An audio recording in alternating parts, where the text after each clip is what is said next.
Hi friends, তোমরা কেমন আছো? আজকে আমি দশম শ্রেণীর 1 মার্কসের কিছু প্রশ্ন নিয়ে আলোচনা করব। আশা করি এই প্রশ্নগুলো তোমাদের খুব উপকারে লাগবে। তবে চলো আমরা শুরু করি।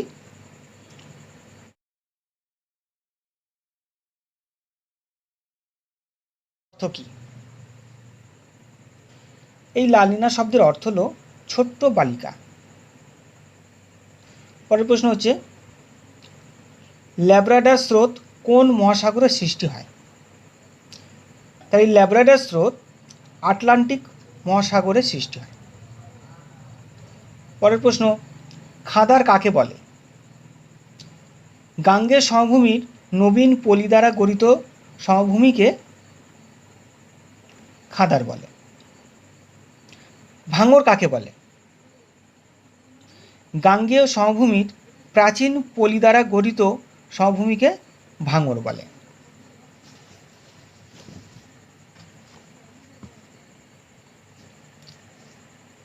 পরের প্রশ্ন হচ্ছে, ভাবর কি? হিমালয়ের পাদদেশে পলি সঞ্চিত সমভূমিকে ভাবর বলে। পরের প্রশ্ন, ভুর কি? গাঙ্গেয় সমভূমিতে সৃষ্ট ছোট ছোট বালিয়াড়িকে ভুর বলে। পরের প্রশ্ন হচ্ছে, বাগার কাকে বলে? বাগার কাকে বলে? আরাবল্লী পর্বতের পশ্চিম দিকে এবং মরু অঞ্চলের পূর্ব দিকের অংশকে বাগার বলে। নিম্নভূমির উচ্চতা বৃদ্ধি পায় আরোহণ প্রক্রিয়ায়। এগুলো তোমাকে এমসিকিউতে এমন ধরনের প্রশ্ন থাকবে। পাখির পায়ের আকৃতির মতো বদ্বীপ দেখা যায় মিসিসিপি মিসৌরি নদীর মোহনায়। পৃথিবীর অ্যালবেডোর পরিমাণ প্রায় 34%। শিবালিক হিমালয়ের পাদদেশীয় অঞ্চলে ক্ষুদ্র ক্ষুদ্র শিলাখণ্ড সঞ্চিত হয়ে যে সমভূমি সৃষ্টি হয়েছে তাকে কি বলে? তাকে ভাবর বলে। এগুলো সব এমসিকিউতে থাকবে, এমসিকিউর মধ্যে থাকবে, 4টে অপশান থাকবে, তার মধ্যে থাকবে। চন্দন গাছ জন্মায়, চন্দন গাছ জন্মায় পর্ণমোচী অরণ্যে। আবহবিকার যে প্রক্রিয়ার অংশ সেটা হচ্ছে বহির্জাত প্রক্রিয়া। অবরোহণ ও আরোহণ প্রক্রিয়ার সম্মিলিত রূপ হলো পর্যায়ন।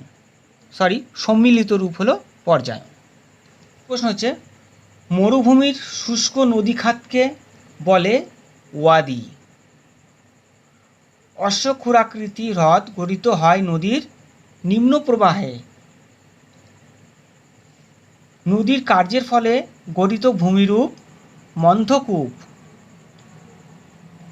নিকবিন্দু সৃষ্টির কারণ হল নদীর পুনর্যৌবন লাভ।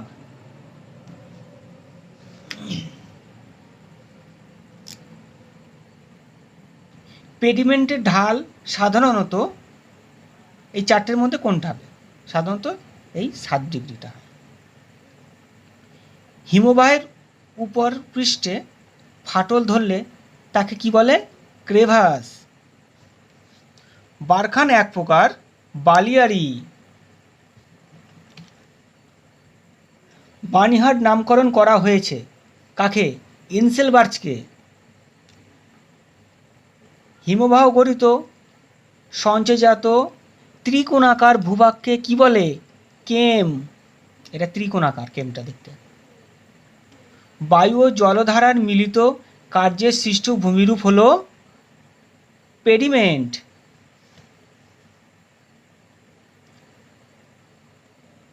নিউমুর দ্বীপটি যে নদী মোহনায় অবস্থিত সেটি হল গঙ্গা। মরু অঞ্চলে বায়ুর ক্ষয়কার্যের ফলে গঠিত ব্যাঙের ছাতার মতো গঠিত ভূমিরূপ হল গৌড়। গৌড় দেখতে অনেকটা ব্যাঙের ছাতার মতো।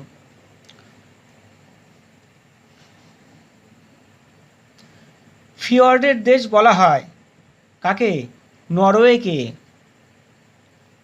জলপ্রপাতের পাদদেশে সৃষ্ট গর্তকে কি বলে? প্লাঞ্জ পুল।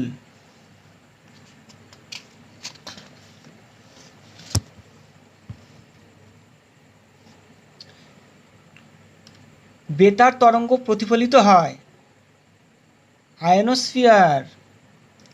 বায়ুর আর্দ্রতা মাপক যন্ত্রটি হলো কি? হাইগ্রোমিটার। একটি আকস্মিক বায়ুর উদাহরণ হলো টাইফুন। টাইফুন হচ্ছে একটি আকস্মিক বায়ু, হট করে চলে আসে। অস্ট্রেলিয়া উপকূলে সৃষ্ট ক্রান্তীয় ঘূর্ণবাতের নাম কি? না, উইলি উইলি।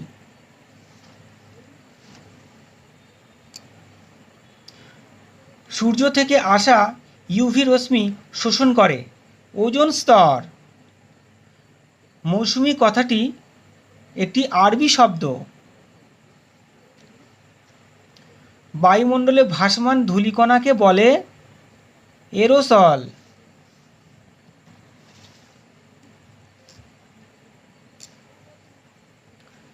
ওজোন গ্যাসের ঘনত্ব মাপার একক হল ডপসন। তুষারভক্ষক নামে পরিচিত চিনুক। জেট বিমান যে স্তরে চলাচল করে সেটি হল আয়নোস্ফিয়ার।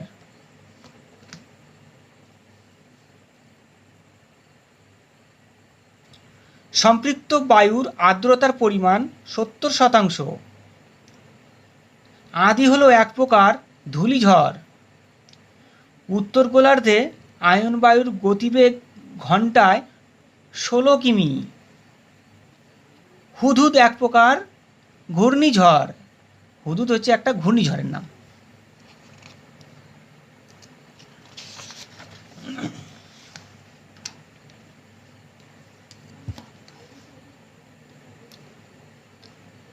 সমুদ্রস্রোত সৃষ্টির প্রধান কারণ নিয়ত বায়ুপ্রবাহ। পৃথিবীর আবর্তন গতির ফলে সৃষ্ট দিক বিক্ষেপকে বলে কোরিওলিসিস।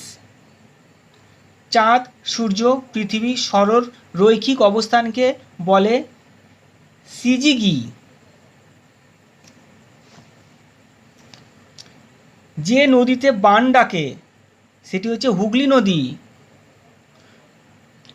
অষ্টমী তিথিতে চাঁদ, সূর্য, পৃথিবী পরস্পরের সঙ্গে 90 ডিগ্রি কোণে অবস্থান করে। এল নিনো আবির্ভাব ঘটে প্রশান্ত মহাসাগরে। মুখ্য ও গৌণ জোয়ারের মধ্যে সময়ের ব্যবধান 6 ঘন্টা। প্রশান্ত মহাসাগরের একটি শীতল স্রোত হচ্ছে বেরিং স্রোত।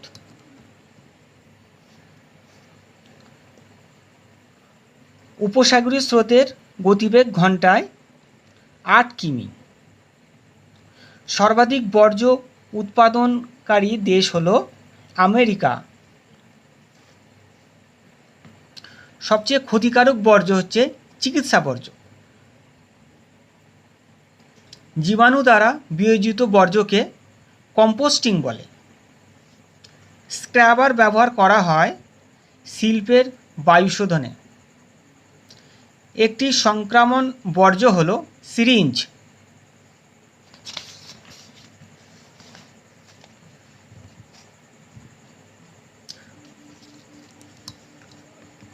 ভারতের নবগঠিত রাজ্যটি হল তেলেঙ্গানা।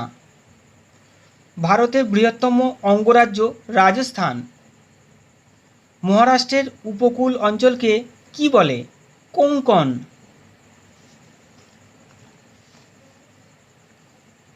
1956 সালে রাজ্য পুনর্গঠনের মূল ভিত্তি কী ছিল?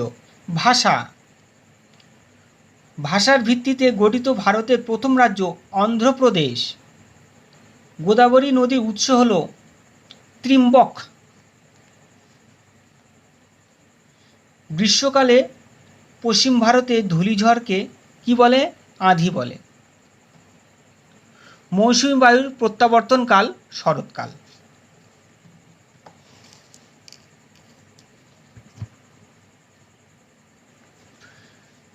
আধুনিক শিল্পদানব বলা হয় পেট্রো রসায়ন শিল্পকে। ইলেকট্রনিক্স শহর বলা হয় বেঙ্গালুরুকে। ভারতের একটি শুল্কমুক্ত বন্দর হচ্ছে মুম্বাই। সমুদ্র সমতল বৃদ্ধির কারণ হলো বিশ্ব উষ্ণায়ন। আয়ন বায়ুর অপর নাম কি? বাণিজ্য বায়ু। আয়ন শব্দের অর্থ কি? আয়ন শব্দের অর্থ পথ। দুটি নদীর মধ্যবর্তী স্থানকে কি বলে? দোয়াব বলে। গ্র্যান্ড ক্যানিয়ন কোন নদীতে অবস্থিত? কলোরাডো নদীতে অবস্থিত। ধাপে ধাপে নেমে আসা জলপ্রপাতকে কি বলে? কাসকেড। ভারতে শিব সমুদ্র জলপ্রপাতটি কোন নদীতে অবস্থিত? কাবেরী নদীতে অবস্থিত।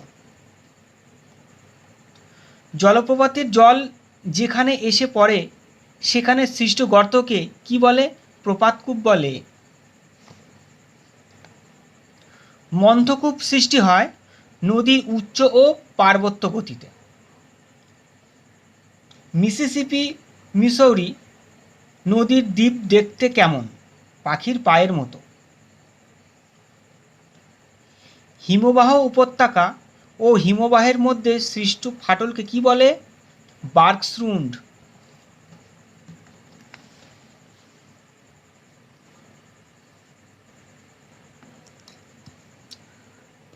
পরের প্রশ্ন হচ্ছে ভারতের বৃহত্তম হিমবাহ সিয়াচেন কোন পর্বতে অবস্থিত? এটা কারাকোরাম। হিমবাহের ক্ষয়কার্যের ফলে সৃষ্ট হাতল ছাড়া ডেক চেয়ারের মতো দেখতে ভূমিরূপকে কি বলে? সার্ক বা করি। এটা দেখতে অনেকটা হাতল ভাঙা চেয়ারের মতো। একাধিক ছোট ছোট হিমবাহ উপত্যকা বড় হিমবাহ উপত্যকা এসে মিলিত হলে তাকে কি বলে? ঝুলন্ত উপত্যকা বলে তাকে।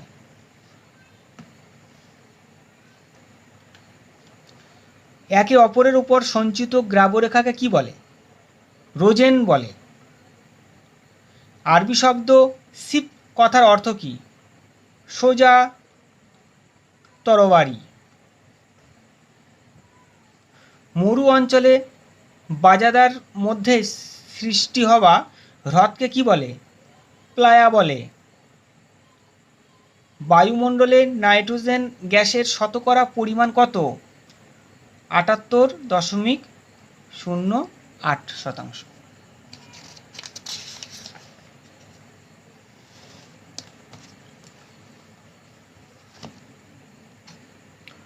মগ্নচড়া বন্দর গড়ে ওঠে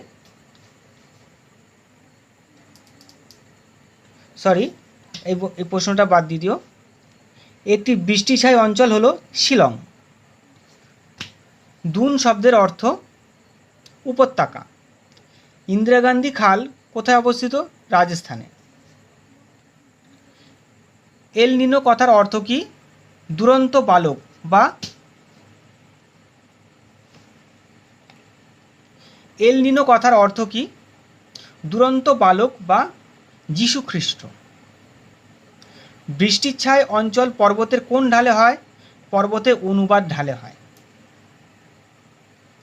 শৈলোৎক্ষেপ বৃষ্টিপাত পর্বতের কোন ঢালে হয়? প্রতিবাদ ঢালে হয়।